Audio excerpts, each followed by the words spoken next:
저는 아직까지도 10여 년 전에 받았던 한 통의 전화를 잊을 수가 없습니다. 그 전화는 우리 교회 관리 집사님으로부터 걸려온 아주 다급한 목소리의 전화였는데요. 그때 당시에 우리 교회는 지금 이 자리가 아니라 우리 신암동에 있는 한아린 어린이집 자리에 있었습니다. 특별히 교회 앞에 아주 경사가 심한 내리막길이 있었는데요. 그 내리막길에서 교통사고가 났다는 것입니다.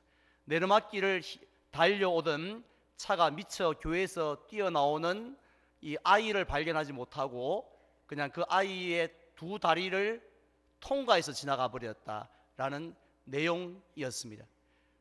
교회 안에서, 교회 앞에서 교회 아이가 사고를 났다는 게 얼마나 충격적인 소식입니까? 그런데 더 충격적인 소식이 무엇인지 아세요? 그 사고를 당한 아이가 바로 저희 집 둘째 아들이었다는 이야기였습니다. 그래서 빨리 경대병원으로 달려가 보시라라는 전화였어요. 그 전화를 받았을 때에 저의 마음이 어땠는지 충분히 짐작들이 가시죠. 왜냐하면 우리 모두 다 그와 비슷한 일들을 다 경험해 보았기 때문입니다. 우리들 중에 지금까지 살아오시면서 단 한 번도 깜짝 놀랄 만한 충격적인 전화를 받지 않고 살아오신 분 계십니까? 정말 우리는 지금까지 원치는 않지만 정말 많은 충격적인 일들을 경험하면서 살아왔습니다. 어쩌면 제가 당한 일은 아무것도 아닐 수가 있습니다. 훨씬 더 충격적인 일을 당하신 분들도 도저히 말로 다 표현할 수 없는 그런 어려운 일을 겪으신 분들도 이 자리에 계신 줄 압니다. 이러한 일들을 당하면 사람은 누구나 비슷하게 반응을 하는 것 같습니다. 아무리 이 목사로서 설교를 많이 하는 저 같은 사람이라 할지라도, 또 아무리 믿음이 좋은 우리 장모님들이라 할지라도 그런 일이 닥치면 먼저 눈앞이 캄캄해집니다. 머리가 하얘지고 아무런 생각이 나지 않아요. 도대체 무슨 일을 먼저 해야 할지 몰라서 우왕좌왕합니다. 가만히 있던 두 손이 벌벌벌 떨려서 자동차의 시동조차도 걸 수 없을 때가 있습니다. 게다가 혹시 내가 죄가 많아서, 내가 기도하지 않아서 우리 집안에 이런 일이 생겼는가, 우리에게 이러한 어려움이 찾아왔는가 하는 그런 죄책감이 갑자기 몰려와서 더욱더 우리를 힘들게 한 적들이 얼마나 많이 있었습니까? 물론 우리는 이런 일들이 제발 내 인생에서 일어나지 않기를, 2019년도에는 일어나지 않기를, 아니 오늘은 일어나지 않고 마치 예전에 시내버스에 붙어있던 그 자그마한 사진처럼 오늘도 무사히 무탈하게 지냈으면 좋겠다 하는 마음으로 우리는 살아가지요. 그런데 현실은 어떻습니까? 우리의 소원과는 달리 마치 불청객처럼 아무런 예고도 없이 불쑥불쑥 이러한 충격적인 일들이 우리 앞을 가로막을 때들이 얼마나 많이 있었습니까? 자, 그렇다면 성경에 등장하는 아주 경건했던 신앙의 인물들은 어땠을까요? 우리가 생각할 때는 당연히 그들은 하나님이 보호하사 만사 형통하였을 것 같습니다. 항상 할렐루야 하고 항상 호호깔깔 웃음이 넘치고 좋은 소식, 기쁜 소식만 들려왔을 것 같습니다. 그런데 그들도 예외는 아니었다라는 사실입니다. 가장 대표적인 인물이 대표적인 인물이 히스기야 왕입니다. 우리가 잘 알고 있는 것처럼 이 히스기야 왕은 남유다 왕국의 13번째 왕이었는데요. 이스라엘의 역사 가운데서 역사에 등장하는 많은 왕들 가운데서 이 두 번째 가라면 서러울 정도로 하나님을 기쁘시게 했고, 그래서 하나님의 많은 복을 받았던 사람이 히스기야 왕이었습니다. 그래서 열왕기하 18장에 보면요, 히스기야가 그의 조상 다윗의 모든 행위와 같이 여호와께서 보시기에 정직하게 행하였다고, 그래서 그의 전후에 그러한 자가 없었다라고 말씀을 하고 있습니다. 특별히 히스기야가 통치하던 시대에 활동했던 선지자가 바로 그 유명한 이사야 선지자입니다. 그러니까 이 황금의 투톱이 나라를 이끌었으니까 그 나라가 얼마나 대단했겠습니까? 따라서 하나님께서는 히스기야 왕과 늘 함께 하셔서 그가 어디로 가든지 형통한 축복을 주셨다라고 했습니다. 그런데 어느 날 히스기야 왕에게 한 신하가 달려와서 이 옷을 찢으면서요, 충격적인 소식을 전하였습니다. 그러자 그 소식을 들었던 이 히스기야 왕도 역시 동일하게 자기의 왕복을 찢어버리고 굵은 베옷을 입었다고 했습니다.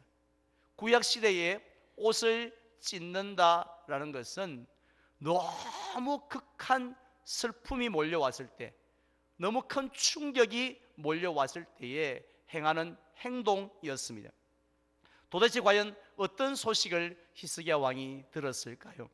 그것은 아수르라는 대제국의 산헤립 왕이 이끌고 오는 군대에 대한 소식이었습니다.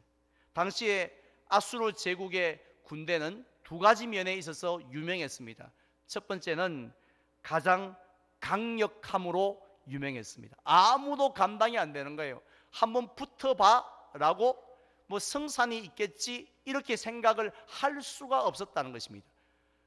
그 앞에는 다 아무도 힘 한번 쓰지 못하고 다 무릎을 꿇어버리고 말았습니다. 두 번째로 유명했던 것은 가장 잔인한 군대였다는 것입니다. 어떻게 사람이 저럴 수가 있을까? 저렇게 독할 수가 있을까? 인정사정이 없어도 저럴 수가 있을까 싶을 정도로 그렇게 정복한 도시를 완전히 짓밟아 버리는 그러한 군대였습니다. 따라서 그들은요, BC 722년에 북이스라엘의 왕국을 단숨에 삼켜버리고 말았습니다. 그리고 힘 한번 써보지도 못하고 남유다 왕국의 최전방에 있는 성읍들이 무너지고 말았습니다. 믿었던 최후의 방어선마저도 무너져버리고 말았습니다. 그래서 이제는 딸랑 하나, 마지막 이 수도인 예루살렘 성만 남게 된 거예요. 그 성을 포위한 아수르 군대의 사네립 왕이 이제 편지를 이렇게 히스기야 왕에게 보낸 것입니다. 사실 사람마다 생각조차도, 입에 담기조차도 싫을 정도로 힘들고 어려웠던 순간들이 있죠. 그런 기억들이 여러분들에게도 있지 않습니까? 우리 교회 어느 성도님은요, 술을 좋아하시던 남편이 젊은 시절에 저녁에 집에 들어오기만 하면 밥상을 발로 뻥 차서 뒤엎어 버리고, 자기를 때리는 것도 참 기가 막힌 일이지만 죄 없는 어린 아이들까지 마구잡이로 때렸던 그것을 생각하면, 단지 술값 안 준다는 이유 때문에 그것 생각하면 지금도 수십 년이 지났지만 소름이 끼친다라는 이야기를 하셨어요. 히스기야 왕 때 있었던 이 사네립 사건도 마찬가지였지 않겠습니까? 포위된 예루살렘 성 안에는 절망뿐이었습니다. 탄식뿐이었고, 당장 먹을 것이 없어서 어떻게 살지 않은 그런 굶주림 속에서 하루하루를 희망도 없이 버티고 있었던 그 사건, 뭐 그렇게 기억하고 싶고 생각하고 싶겠습니까? 자, 그런데 놀랍게도 이스라엘 백성들은 이 사건을 억지로 잊으려고 노력하지를 않았습니다. 도리어 그들은 이 사건을 잊지 말아야지, 매일매일 기억해야지 라고 생각하면서 그것을 기억하기 위해서 시편을 만들어서 노래까지 불렀다는 것입니다. 그 시편, 그 노래가 바로 오늘 본문인 시편 46편입니다.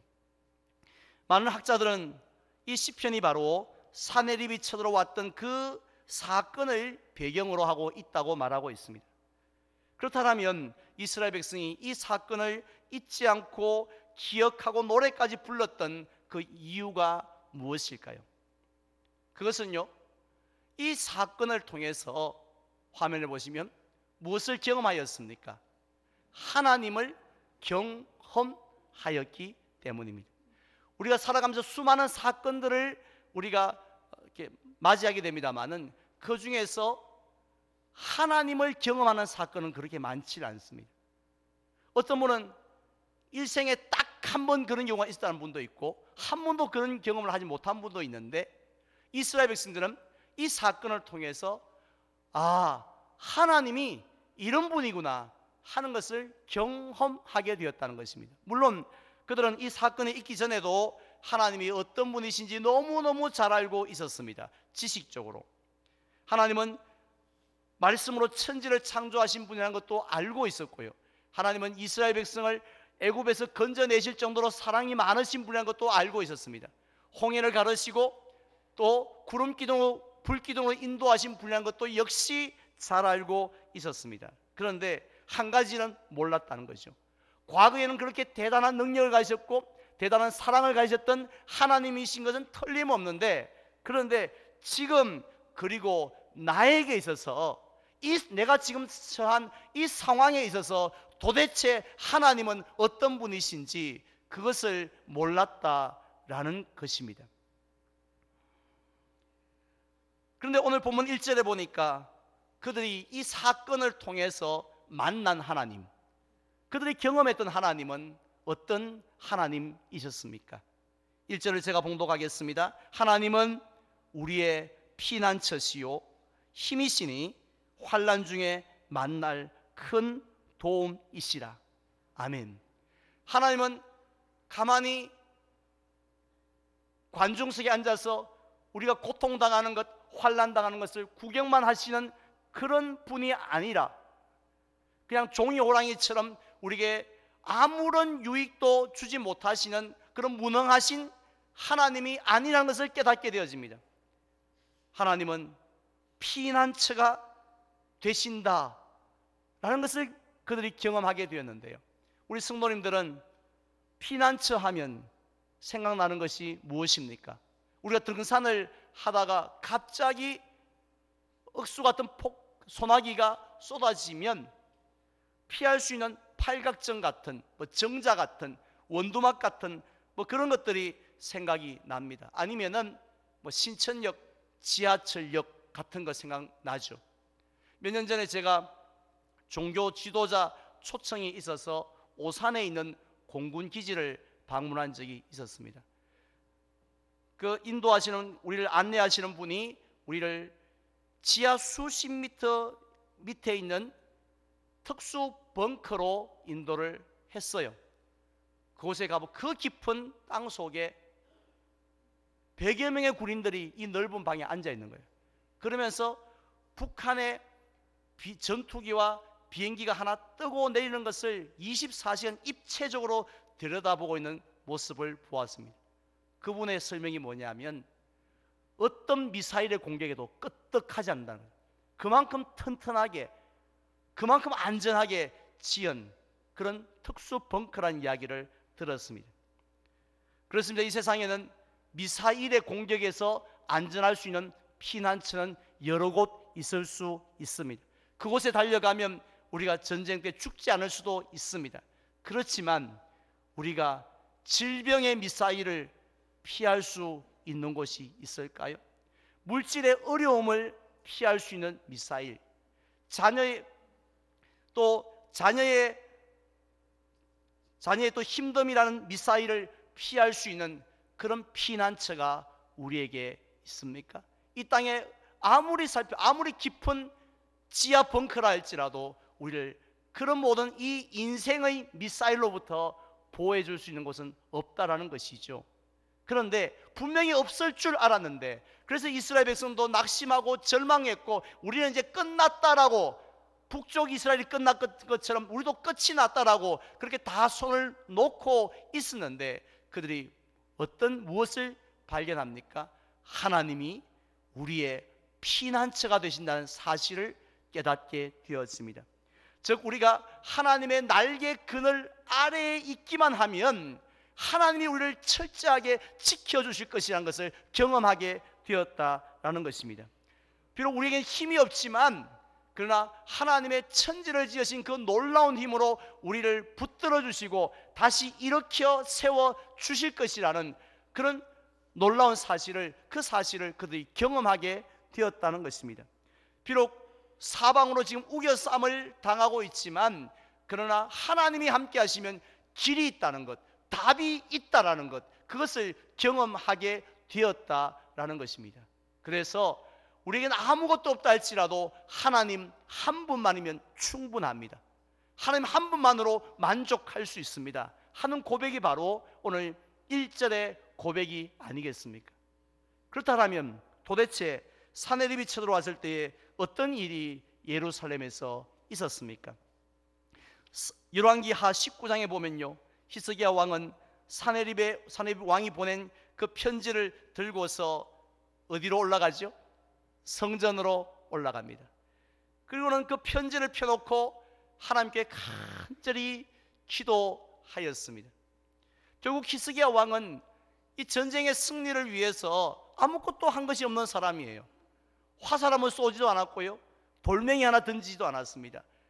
장군들을 모아놓고 작전회의 한번, 미팅 한번 해보지 않았던 왕이었습니다. 그럼에도 불구하고 어떤 결과가 일어났습니까? 35절 말씀에 보면 이런 말씀이 있습니다. 다 함께 화면을 보면서 봉독하겠습니다. 이 밤에 여호와의 사자가 나와서 아수르 진영에서 군사 18만 5천 명을 친지라. 아침에 일찍이 일어나 보니 다 송장이 되었더라. 아멘. 아수르 군대 18명 정도가 아니라 18만 5천 명 전 군인들이 하나같이 다 송장이 되었다는 것입니다. 한마디로 게임이 끝이 나가버린 겁니다. 아무것도 하지 않았는데 전쟁이 승리로 바뀌어버리고 만 것이에요. 이 사건을 통해서 이스라엘 백성들은요, 그들의 삶이 달라지는 것을 느꼈습니다. 이 사건 이전의 그들의 삶의 모습과 이 사건 이후의 그들의 모습이 완전히 달라졌다는 것, 새로워졌다는 것입니다. 어떻게 달라졌습니까? 오늘 2절과 3절 말씀에 잘 나타나 있죠. 다 같이 한 목소리로 봉독하겠습니다. 그러므로 땅이 변하든지 산이 흔들려 바다 가운데에 빠지든지 바닷물이 솟아나고 뛰놀든지 그것이 넘침으로 산이 흔들릴지라도 우리는 두려워하지 아니하리로다. 아멘. 이 사건을, 그 하나님을 경험하는 그 사건 이전까지는요, 그들이 어떻게 살았다는 것입니까? 하나님 제발 올해는, 제발 오늘은 아무런 일이 일어나지 않았으면, 늘 좋은 소식만 들려왔으면, 무탈했으면, 사고가 없었으면 하면서 소원하면서 살았다는 것이죠. 그런데 막상 그들이 원치 않는 소식이 들려오면 맥이 쭉 빠져버리고요, 그때부터 두려워하고 그때부터 절망하고, 그러면서 그렇지 뭐, 하나님이 그렇지 뭐, 나 같은 인간 하나님이 보살펴 주실까? 하나님의 안중에 내가 들기나 하겠어? 이렇게 생각하면서 인생 전체를 포기하는 것이 그들의 삶이었다는 것입니다. 그런데 이제는 어떻다는 것입니까? 하나님을 경험하고 나니까요, 그냥 사내립 군대 하나 쳐들어오는 그 정도가 아니에요. 암이 걸렸다 그 정도가 아닙니다. 부도가 났다, 자식의 앞길 막혔다, 그게 문제가 아니라는 것이죠. 심지어는 온 세상이 뒤집어진다 할지라도, 산이 바다에 빠지고 흔들리고, 즉 온 세상이 뒤집혀진다 할지라도 뭐 하지 않겠다는 것입니까? 두려워하지 않겠다는 것입니다. 왜요? 이유가 무엇입니까? 이유는 한 가지뿐입니다. 그리할지라도, 그런 일이 내게 일어난다 할지라도, 그런 전화가 찾아온다 할지라도, 그러나 하나님이 나의 피난처가 되실 줄 믿습니다. 하나님이 이 어려운 가운데서 일어나게 하는 새로운 힘을 주실 줄 믿습니다. 그래도 하나님께서 나에게 때를 따라 돕는 도움으로 함께하여 주실 줄 믿습니다 하는 그 믿음을 견고하게 가질 수가 있었기 때문이었습니다. 종교개혁자인 말틴 루터도요, 늘 승승장구했던 것만은 아니었습니다. 한 번은 큰 절망 가운데 빠지게 되었는데요. 언제냐면 그의 절친한 친구였던 레온 하르트 카이츠라는 사람이 이제 말틴 루터와 함께 성경으로 돌아가서 이것이 진리입니다, 이것이 하나님의 뜻입니다 하고 그렇게 붙들었던 그 성경 말씀을 붙들고 살아갔는데, 그 일로 인해서 네덜란드에서 화형을 당하였다는 소식을 듣게 되어집니다. 말씀을 붙들고, 진리의 말씀을 붙들고 나가면 하나님이 도리어 더 형통하게 하셔야 될 텐데 화형을 당하고 비참하게 불에 타 죽었다는 소식을 듣게 됩니다. 힘이 쫙 빠진 거죠. 그리고 그때부터 사탄이 두려움을 주기 시작합니다. 니도 얼마 안 남았어. 니도 언젠간 네 친구처럼 불에 새카맣게 타 죽을 거라고. 어디 감히 교황청을 향해서 대더냐고. 계란으로 바위치기지. 그리고 또 네가 하고 있는 종교개혁이 이게 될 것 같냐고. 그냥 이 컵 속에 일어나는 잔물처럼 그렇게 금방 끝나버릴 것이라고, 아무 의미 없는 것이라고 이렇게 조롱하기를 시작했습니다. 우울증이 찾아왔습니다. 그때에 하나님께서 말틴 루터에게 들려주셨던 하나님의 말씀이 있습니다. 그 말씀이 바로 오늘 본문인 시편 46편의 말씀이에요. 특별히 사내립의 군대를 하루아침에 이겼던 이스라엘 백성의 그 고백들을 통해서 말틴 루터가 하나님을 만나기 시작합니다. 아, 내가 믿는 하나님이 이런 분이시구나 다시 한 번 더 깨닫게 되었습니다. 그래서 이 루터가요, 새로운 힘을 얻어서 찬송을 짓습니다. 그 찬송이 바로 우리가 가지고 있는 찬송가에 나오는 585장이에요. 가사는 이렇습니다. 내 주는 강한 성이요 방패와 병기 되시니 큰 환난에서 우리를 구하여 내시로다. 아멘. 지금 루터는 견고한 성읍 가운데 있었습니다. 숨어 있었습니다. 보호를 받고 있었습니다. 그런데 아무리 사람이 만든 견고한 성읍이라 할지라도 거기엔 분명히 허점이 있었다는 것이죠. 하지만 하나님이 내 삶의 성이 되시고 방패와 산성이 되어 주실 줄 믿습니다 하는 그 믿음 가지고 두려워하지 않았다라는 것입니다. 자, 이렇게 해서 말틴 루터는요, 내 주님만이 강한 성이 되십니다. 내 주님이 유일한 나를 보호하실 산성이 되시고 바위가 되십니다 라고 고백함으로 일어났던 것이죠. 이처럼 루터와 함께 하셨던 하나님, 히스기야 왕과 함께 하셨던 그 하나님이 지금 저와 여러분들의 하나님이신 줄 믿으시기를 바랍니다. 세월이 아무리 지나고 상황이 바뀌었다 할지라도 하나님은 변함이 없었습니다. 그래 따라서 이 자리에 우리에게 환난의 소식이 들려올 때마다, 깜짝 놀랄 충격적인 소식이 들려올 때마다, 마치 드라마에서나 일어날 것 같은 그런 소식이 우리 집에, 우리 아이에게, 우리 남편에게, 우리 직장에 들려올 때마다, 그렇다면 우리는 어떻게 해야 할까요? 오늘 시간 관계상 읽지는 않았지만 오늘 시편 기자는 10절에서 우리에게 이렇게 권면하고 있습니다. 우리 10절 말씀 다 같이 함께 봉독하겠습니다. 이르시기를 너희는 가만히 있어 내가 하나님 됨을 알지어다. 내가 문나라 중에서 높임을 받으리라. 내가 세계 중에서 높임을 받으리라 하시도다. 아멘. 우리는 충격적인 소식을 듣게 되어지면, 환난의 소식을 듣게 되어지면 제일 먼저 무슨 생각을 합니까? 내가 뭘 해야지? 내가 지금 누구한테 전화를 해야지? 누굴 찾아가야지? 무엇을 하려는 생각을 하게 되었습니다마는, 하나님이 원하시는 것은 무엇입니까? 너희는 가만히 있으라는 말씀은 무슨 뜻인가요?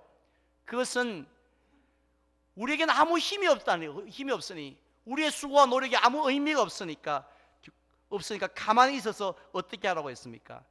내가 하나님 됨을 알지어다 라고 했습니다. 즉, 우리가 믿는 하나님이 살아 역사하시는 하나님이라는 것을 다시 한 번 더 기억하라 라는 말씀입니다. 우리가 마치 하나님이 아무것도 할 수 없는 분인 것처럼 생각하지 말고, 우리가 믿는 하나님이 천지를 지으신 능력의 하나님, 나를 독생자를 주시기까지 사랑하시는 그 하나님이라는 사실을 먼저 기억하라 라는 말씀이죠. 그래서 하나님만 바라보게 되어질 때에 하나님께서는 그때 우리를 위해서 역사하고 일하시는 줄 믿습니다. 홍해 사건을 보십시오. 모세는 이스라엘 백성들을 두려움에 떨고 있는 이스라엘 백성을 향하여 뭐라고 말씀했습니까? 너희는 두려워하지 말고 가만히 있어서 여호와께서 오늘 너희를 위하여 행하시는 구원을 보라 라고 했습니다. 두려워하지 말고 우리를 구원하시는 하나님을 바라보라고 했습니다. 그럴 때 어떻게 됐습니까? 홍해가 갈라지는 역사가 일어났습니다. 서론에서 저희 가정의 이야기를 해서 너무 죄송했습니다마는, 그때 저는 병원 응급실로 달려가면서 지금 생각해도 너무 황당한 기도를 하나님께 했던 것 같습니다. 살려달라고 기도했던 것이 아니라, 하나님 실금 하나 가지 않게 주시옵소서. 나도 모르게 그런 기도를 하나님께 드렸습니다. 그 기도 하나님이 부족한 기도지만, 형식도 맞지 않고 짧은 순간적인 기도였지만, 하나님이 피난처 되신 하나님이 그 기도 들어주셨는 줄 믿습니다. 오늘 여러분도 마찬가지입니다. 우리 앞에 산해립이 왔다는 소식이 들립니까? 홍해가 버티고 서 있다라는 소식이 여러분에게 들립니까? 그렇다면 두려워하지 말고 불안해하지 말고 가만히 있어서 하나님이 하나님됨을 기억하시기를 바랍니다. 내가 믿는 하나님이 어떤 하나님이신가를 다시 한 번 더 기억하시고 그 하나님을 바라보시기를 바랍니다. 그럴 때 산해립이 무너지고 홍해가 갈라지는 역사가 저와 여러분들의 삶 속에 일어나게 되어질 줄로 믿습니다. 이제 저는 말씀을 맺으려고 합니다. 혹시 백문일답이라는 이야기를 들어본 적이 있습니까? 아무리 수많은 질문을 던져도 질문의 답은 똑같습니다. 항상 똑같습니다. 똑같은 그런 형식을 백문일답이라고 하는데요. 오늘도 제가 여러분에게 많은 질문을 이제 결론적으로 던질 터인데, 두려워하지 마십시오. 답은 똑같습니다. 믿음으로 한번 대답해 보시겠습니다. 저와 여러분들의 피난처는 누구십니까? 네, 감사합니다. 하나님, 자신 있게 대답해 보십시오. 우리가 소리를 크게 한다고 하는 게 중요한 건 아니지만, 그러나 하나님은 그 고백을 듣기를 원하십니다. 하나님인 것 같기도 하고 아닌 것 같기도 하는 그런 의미의 하나님이 아니라, 예, 맞습니다, 나의 피난처는 하나님 한 분뿐입니다 하는 의미로 하나님이라고 대답해 보시기 바랍니다. 한 번 더 여쭤보겠습니다. 저와 여러분들의 피난처는 누구십니까? 우리의 유일한 힘은 누구십니까? 우리에게 큰 도움을 주실 분은 누구십니까? 우리가 기도할 때마다 응답하여 주신 분은 누구십니까? 우리가 세상이 변한다 할지라도 두려워하지 말아야 할 것은 누구 때문입니까? 따라서 우리가 늘 찬송하고 기도하고 감사해야 될 분은 누구십니까? 따라서 우리가 늘 바라보아야 할 분은 누구십니까? 그렇습니다. 하나님이십니다. 따라서 우리의 피난처요 힘과 도움이 되시는 그 하나님이 나의 하나님이심을 기억하고 하나님 온전히 바라보심으로 승리하는 저와 여러분들이 되시기를 주님의 이름으로 축원을 드립니다.